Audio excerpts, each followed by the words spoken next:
Ayo, kalian sudah cuci tangan belum? Kalau belum, cuci tangan dulu ya, agar kuman dan bakteri tidak masuk ke tubuh kalian.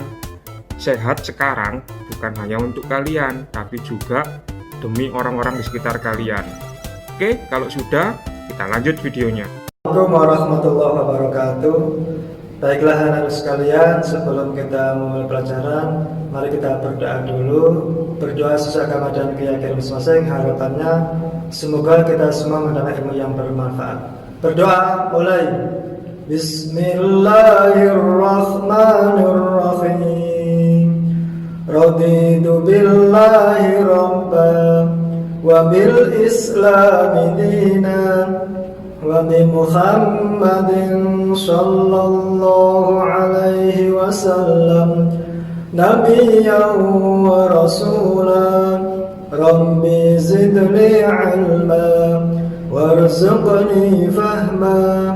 Rabbi shrah li sadri wa yassir li amri wahlul 'uqdatam min lisani yafqahu qawli. Amin ya rabbal alamin. Halo anak-anak, Assalamualaikum. Bagaimana kabar kalian? Mudah-mudahan hari ini tetap dalam keadaan sehat ya.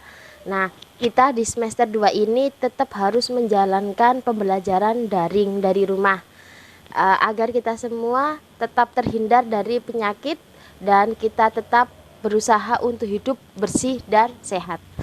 Nah, untuk materi semester 2 yang pertama, saya akan mengenalkan mengenai mikroba dalam kehidupan.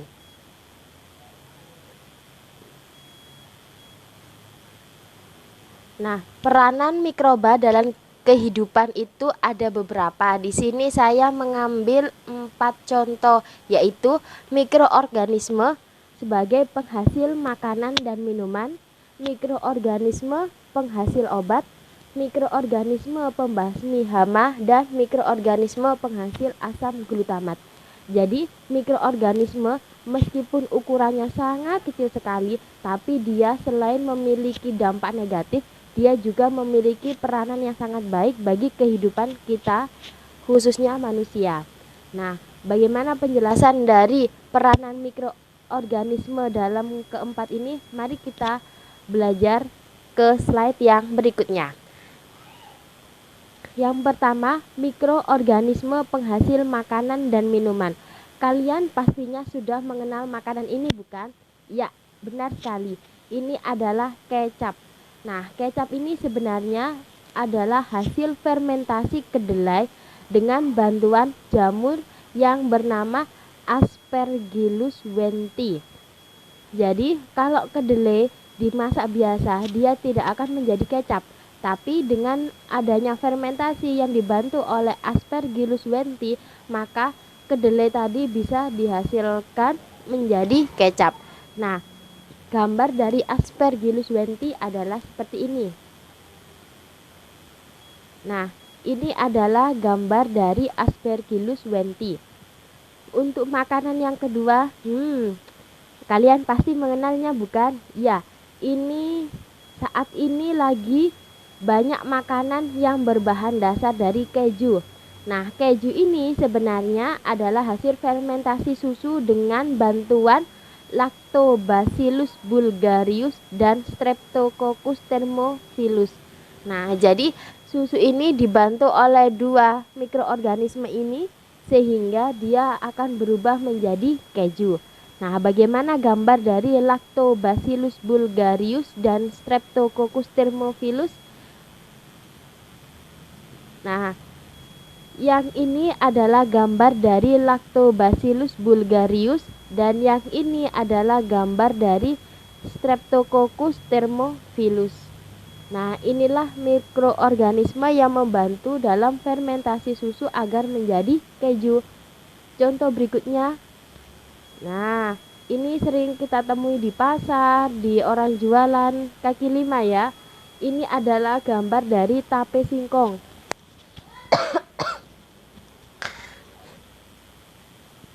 Nah, fermentasi singkong ini dia dibantu oleh Saccharomyces cerevisiae. Jadi singkong setelah dikukus kalau dibiarkan dia tetap menjadi singkong kukus, tapi kalau dia dibantu oleh Saccharomyces cerevisiae pasti dia akan mengalami fermentasi dan berubah menjadi tape. Nah, kalau orang pada umumnya dia tidak membeli Saccharomyces tapi membeli ragi. Nah, itulah beberapa mikroorganisme yang sangat membantu manusia dalam menghasilkan makanan dan minuman. Ini adalah Saccharomyces cerevisiae. Jadi gambar dari mikroorganismenya. Nah, untuk mikroorganisme penghasil obat, di sini ada beberapa mikroorganisme yang sangat bermanfaat bagi manusia. Jadi, di satu sisi mikroorganisme memang dapat menyebabkan penyakit, tapi di sisi lain dia mampu menghasilkan obat yang mampu melawan bahkan merusak dari mikroorganisme yang merugikan. Nah, sebelum kita membahas mikroorganisme penghasil obat, kita bahas dulu mengenai antibiotik dan vaksin. Apa beda antibiotik dan vaksin? Kalau antibiotik itu adalah zat kimia hasil dari mikroorganisme yang mampu menghambat pertumbuhan, bahkan dia mampu mematikan si bakteri yang merugikan tersebut. Sedangkan vaksin sendiri, vaksin adalah mikroorganisme yang telah dilemahkan atau dimatikan. Kemudian dia disuntikkan atau dimasukkan secara oral ke dalam tubuh manusia agar menjadi aktif dan mampu melawan bakteri atau virus yang merugikan yang ada di dalam tubuh manusia. Nah, jadi beda dari antibiotik dan vaksin seperti itu. Nah, apa saja mikroorganisme yang mampu menghasilkan antibiotik dan vaksin? Mari kita perhatikan.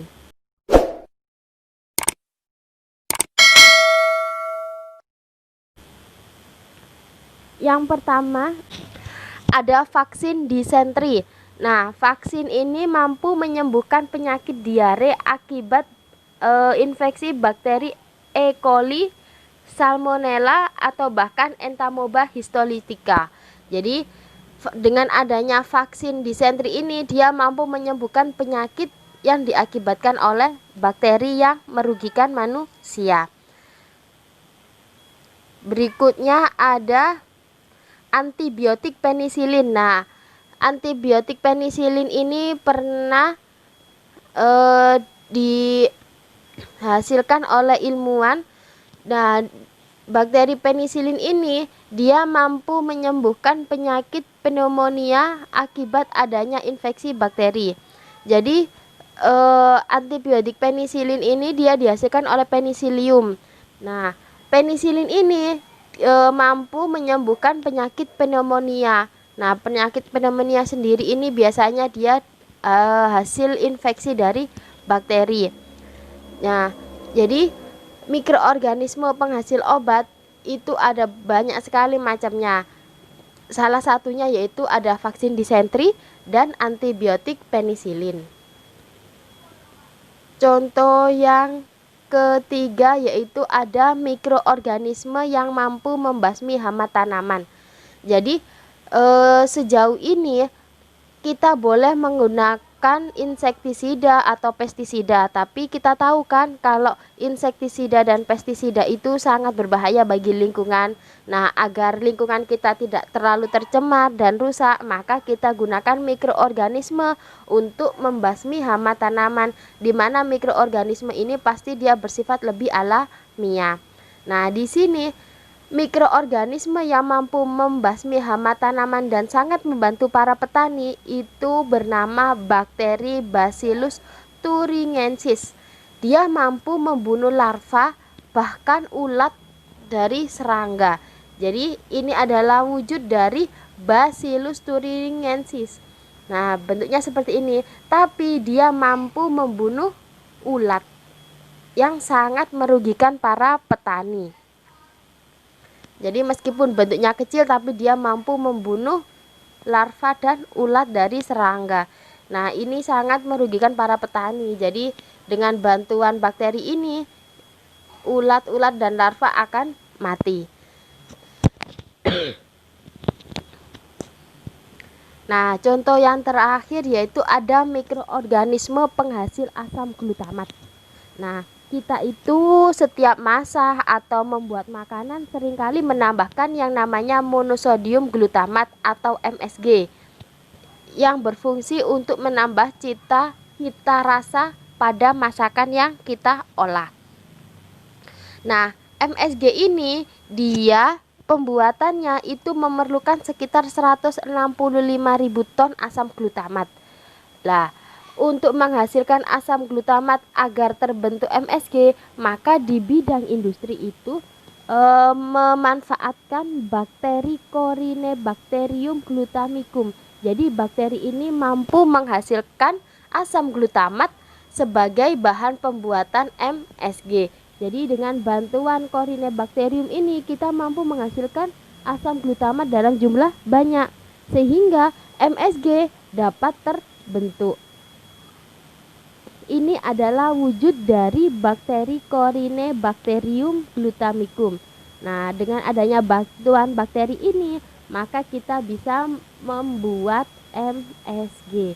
Nah, kalau dalam ilmu kimia, ilmu IPA, kita biasanya menyebutnya MSG atau monosodium glutamat. Tapi di bidang perdagangan kita biasanya kenal dengan yang namanya micin. Nah, itulah anak-anak beberapa mikroorganisme yang sangat berperan penting dalam kehidupan manusia. Jadi meskipun mikroorganisme itu menghasilkan penyakit, tapi di satu sisi dia juga mampu membantu manusia untuk memerangi penyakit itu, bahkan mampu membantu manusia untuk menghasilkan makanan serta minuman. Nah, semoga pembelajaran hari ini sangat bermanfaat buat kalian. Jangan lupa tetap menggunakan masker kalau kalian keluar rumah, mencuci tangan, dan menjaga jarak agar kita tetap dalam keadaan sehat dan bisa terhindar dari virus corona. Tetap semangat belajar di rumah, SMK Yapenas pasti bisa. Assalamualaikum. Salam olahraga, salam sehat. Jangan lupa memakai masker setiap kali berkegiatan di luar rumah. Dan gunakan masker untuk menutupi hidung dan mulut kalian. Contohnya seperti ini. Oke guys. Bagaimana dengan pembelajaran hari ini? Sukses selalu, tetap semangat. Jangan lupa jaga kesehatan, pakai masker, selalu cuci tangan, dan jangan lupa jangan keluyuran kemana-mana. Tetap di rumah saja, bantu orang tua. Jangan lupa ibadah.